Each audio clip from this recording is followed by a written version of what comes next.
కోట గారు 4 దశాబ్దాల ఒక ప్రయాణం సినిమాలో. నేను తెలుగు ఇండస్ట్రీకి వచ్చే ముందు బెంగళూరు నుంచి ఆయన సినిమాలు చూసేవాడిని. ఆయన తీక్ష్ణత, ఆయన ఇంటెన్సిటీ చాలా ఇన్ఫ్లుయెన్స్ చేసింది. ఆ తర్వాత వచ్చి 2-3 దశాబ్దాలుగా ఆయనతో పనిచేసిన అనుభవం, ఎన్నో సినిమాలు. చాలా విశిష్టమైన వ్యక్తి, అందరికి నచ్చడు. ఎందుకంటే నాకు తెలిసి ఎవరిని మెప్పించే ప్రయత్నం చేయలేదు ఆయన. అద్భుతమైన నటుడు. ఎందుకంటే ఆయనకంటూ ఒక అవగాహన ఉండేది, ఆయనకంటూ ఒక సటైర్ ఉండేది. పరిశ్రమలో మనం చాలా మంది నటులను చూస్తాం, కానీ ఏదో ఒక డైలాగ్ రాసిస్తే దాన్ని అలాగే చెప్పడం కాదు. దాని వెనక ఆయనకున్న ఒక సటైర్ ఉండేది, ఒక అవగాహన ఉండేది.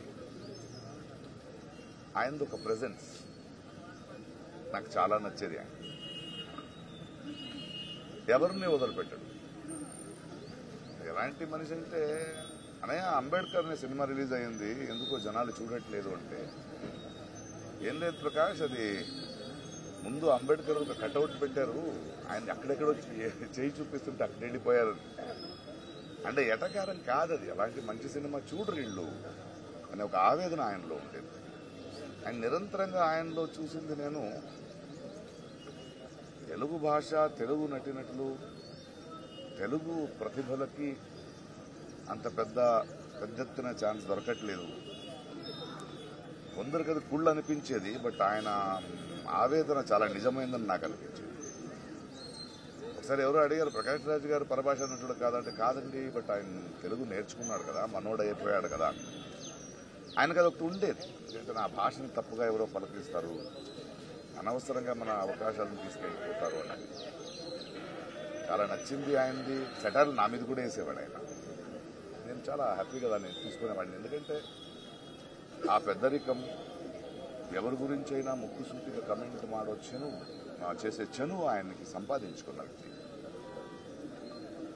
పోయిన సంవత్సరం షూటింగ్లో నేను, ఆలీ, బ్రహ్మానందము, బ్రహ్మాజీ మనమందరూ ఉన్నప్పుడు నాకెందుకో ఆయన చాలా గుర్తొచ్చి, ఎక్కడా కోట గారు అన్నా. లేదు, ఈ మధ్య ఆయనకు ఒంట్లో బాగాలేదు, కొన్ని రోజులు సినిమా చేయట్లేదంటే నేను ఫోన్ చేశాను. ఏం చేస్తున్నావు? ప్రకాష్ చెప్పు. అలా కాదు, ఒంట్లో బాగాలేదన్నారు, షూటింగ్ లేదన్నారు, ఇంట్లో ఏం చేస్తున్నారు, బండి పంపిస్తాను రండి అన్న. ప్రొడక్షన్ నుంచి బండి పంపించాను, ఆయన వచ్చారు. వచ్చి సరదాగా ఆయన మన సెట్లో కూర్చొని మాట్లాడుతూ బ్రహ్మానందంగా అందరితో మాట్లాడి ఆనందం చూశాను. నేను ఫోన్ చేశాను, ఈవినింగ్ వెళ్ళాడు. ఆ తర్వాత కూడా 2-3 సార్లు నేను ఏదో అవసరం ఉన్నప్పుడు ఫోన్ చేస్తే మాట్లాడేవాడు. చాలా అద్భుతమైన నటుడు. తెలుగు సినిమా, తెలుగు జాతి గర్వించదగ్గ ఒక కళాకారుడు. ఆయన చేయాల్సింది, ఆయన పాత్రలు మనం మర్చిపోలేము, ఆయన సటైర్లు మర్చిపోలేము. తన జీవితంలో ఇంట్లో చాలా పెయిన్ చూసిన ఆ నొప్పిని ఎప్పుడు బయట ఒక మెలోడ్రామాగా ఆయన వాడుకోలేదు. తనంటూ ఒక వ్యక్తిత్వం. అలాంటి వ్యక్తులు నాకు చాలా ఇష్టం. ఎందుకంటే అజాత శత్రువుగా అందరికీ నచ్చే బతకడం కన్నా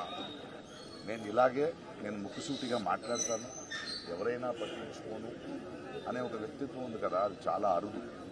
అలాంటి ఒక అద్భుతమైన వ్యక్తి, అద్భుతమైన కళాకారుడు. Will going to miss him. But ఆయన మన తెలుగు పరిశ్రమకి, ప్రేక్షకులకి ఇచ్చిన అద్భుతమైన పాత్ర. ఆ మూలంగా ఆయన చేసిన పనులు, ఆయన చెప్పిన కథలు ఎప్పుడూ గుర్తుంటాయి. థ్యాంక్ యూ కోట గారు ఫర్ ఎవ్రీథింగ్. Love you.